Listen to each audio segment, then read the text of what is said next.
Assalamualaikum warahmatullahi wabarakatuh. Bismillahirrahmanirrahim. Alhamdulillahirrabbilalamin. Wassalatu wassalamu ala nabiyya Muhammadin wa ala alihi wa sahbihi ajma'in amma ba'd. Ikhwani fillah rahimakumullah. Semoga sobat dalam keadaan sehat walafiat dan dalam lindungan Allah Azza wa Jalla. Kita berjumpa lagi dalam video kisah mualaf. Dalam video kali ini, saya akan mengajak sobat fillah untuk menyaksikan lalu mengulas sebuah kisah yang datang dari seorang mualafah yang sebentar lagi akan menceritakan kisah perjalanannya dalam menjemput hidayah Allah, lalu kembali kepada Islam, satu-satunya agama yang diridhoi Sang Pencipta alam semesta dan segenap isinya. Siapakah narasumber dalam video kali ini, dan seperti apa kisah perjalanannya menuju cahaya Islam? Saya langsung saja mengajak sobat untuk menemukan jawabannya melalui video berikut ini. Selamat menyaksikan!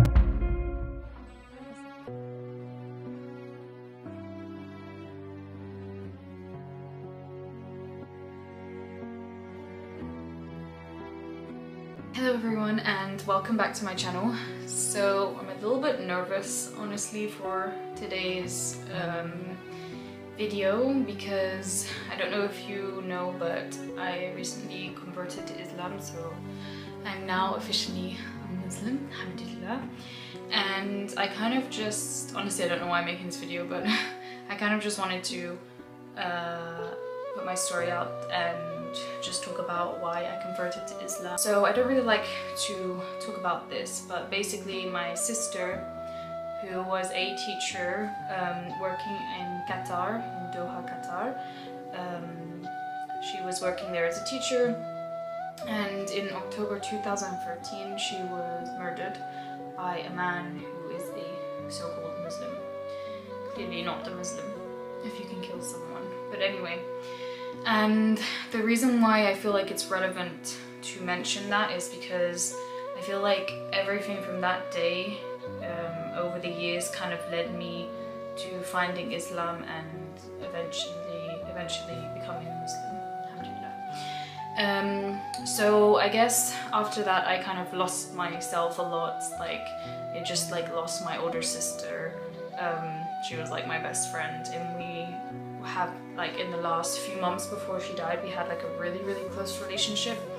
And what's strange is that the last time I saw her, it was the day before that she was murdered. So she had come over to the UK for my nan's funeral, and we spent like the night before, just me and her together because my mum wasn't there. We spent the night together. We were just watching Louis Theroux, which is a guy who does documentaries. And yeah, and I remember my sister had to fly the next day pretty early, so she dropped me to the train station. And yeah, you know, like when I said goodbye to her, I had this weird feeling like the hug that I gave her was kind of like a hug where it was like it was gonna be the last time that I was gonna see her. And I'll never forget that, you know, and sorry. And I feel, yeah, it's funny how you sometimes know these things. And then the next day she was like missing, she didn't answer her phone or anything. And then yeah, and then we found out she was murdered. But I mean, I would one day like to put the story out there because I feel like more people need to know about it, and I feel like it needs more coverage, and yeah, people should be aware of what actually happened to her. But that's definitely a story for another day. But I know that she's in Jannah now, and inshallah she's in Jannah, and that she is having the best time and much better than this life would have offered her. So I started to drink a lot. After that I would go out a lot, I would smoke a lot. I just kind of like, I spiraled out of control. I was rebelling. I was 16 when this happened, and now I'm 26, so it was, yeah, 10 years ago. Yeah, so I was really just self-destructing. I was angry at the world. I just like really lost myself, and then I started to get really bad anxiety, I think from smoking a lot and just, yeah, basically destroying myself. and I eventually moved back to Luxembourg, which is where I live currently. And in 2017, I met someone who potentially, let's just say, changed my life for the better at that time, alhamdulillah. So this person was a Muslim, is a Muslim, and I kind of stopped drinking. I kind of like changed my lifestyle, and then I was still having really bad anxiety, and I was going through like a really hard time. And yeah, at that point I just ended up just really stopping everything. I stopped working for about a year. I was really working on myself and trying to just change my lifestyle because I wasn't happy, and I never really was happy. Like, I tried my best to find happiness, like I couldn't. I just was never satisfied, was never happy, couldn't get over everything that had happened in life. And then it was, I think, 2019, I decided to do Ramadan for the first time. I wasn't a Muslim, but I did Ramadan, and I would read also the Quran, because actually my sister, she had a Quran that she bought when she was working as a teacher, so my mom had given it to me because she knows that I was interested in Islam.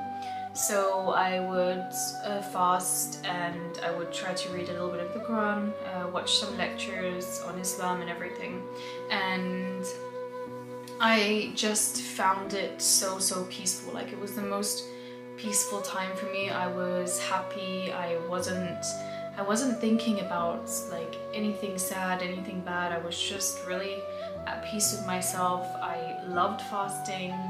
I loved reading the Quran. I loved kind of everything about it.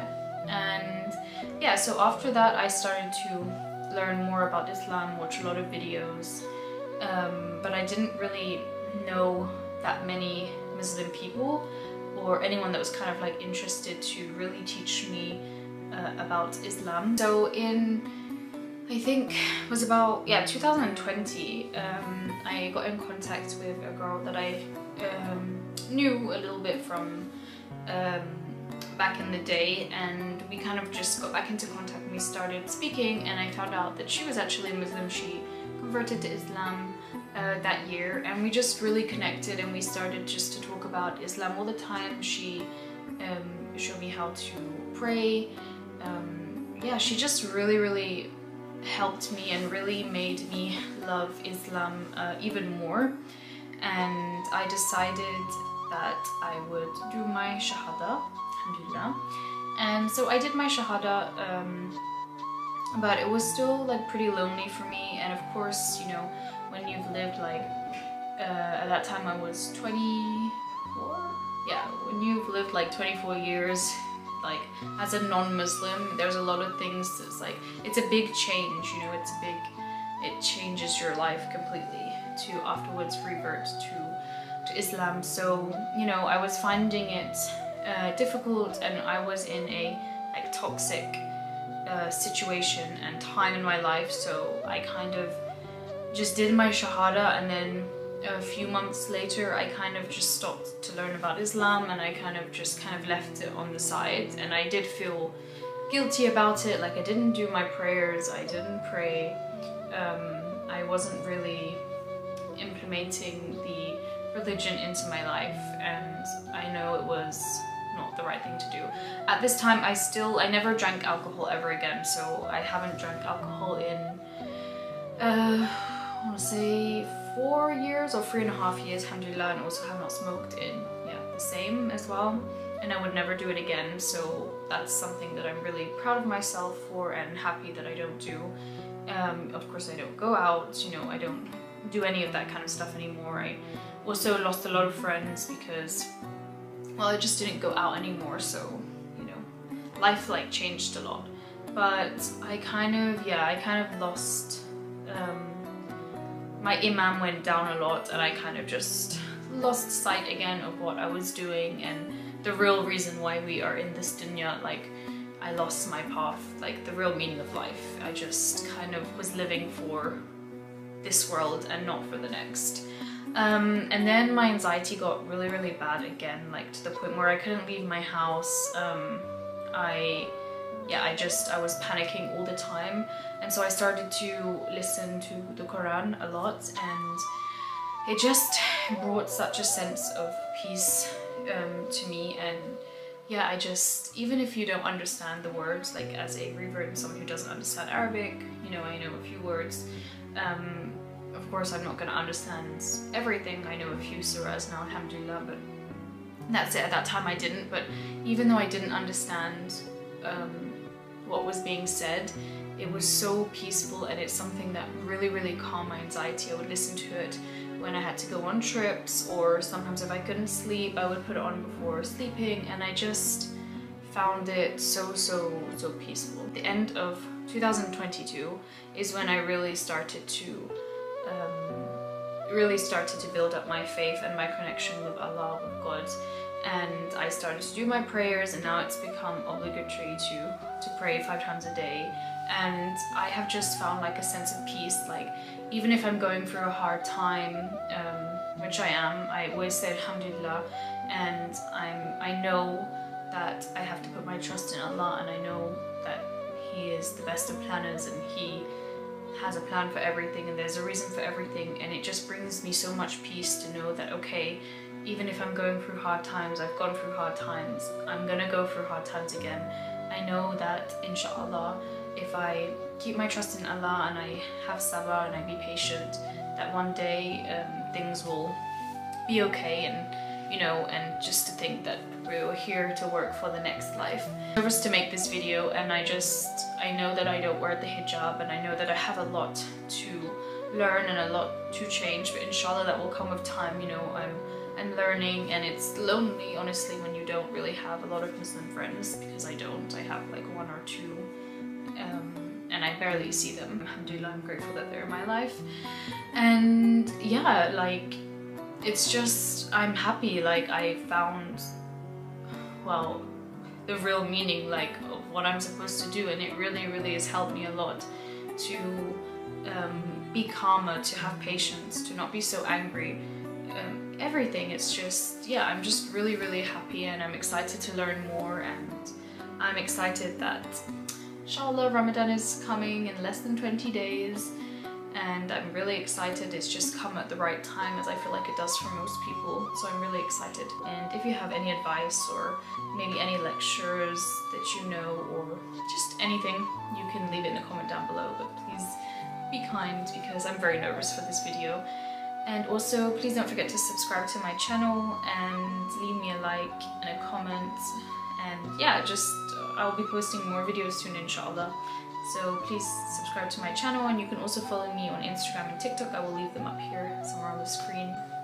Bye. Demikian video yang menceritakan kisah perjalanannya dalam menjemput hidayah Allah. Semoga apa yang disampaikan oleh narasumber kita tadi bisa memberi manfaat bagi sobat, terutama bagi ikhtiar kita untuk selalu lebih dekat kepada Allah. Dan seperti biasa, sebelum video ini saya akhiri, saya kembali memohon dukungan sobat Filah semua. Kami sangat membutuhkan dukungan sobat supaya channel kami ini bisa terus bertahan dalam menyajikan konten-konten dakwah seperti ini. Caranya mudah dan gratis. Cukup dengan like video ini, subscribe, serta aktifkan notifikasi. Kemudian bagikan atau share video ini agar ada lebih banyak saudara kita yang bisa memperoleh manfaatnya. Atas dukungan sobat Filah, saya mengucapkan jazakumullah khairan katsiran. Saya mohon undur diri. Insya Allah kita bertemu lagi dalam video berikutnya. Wabillahi taufik wal hidayah. Wassalamualaikum warahmatullahi wabarakatuh.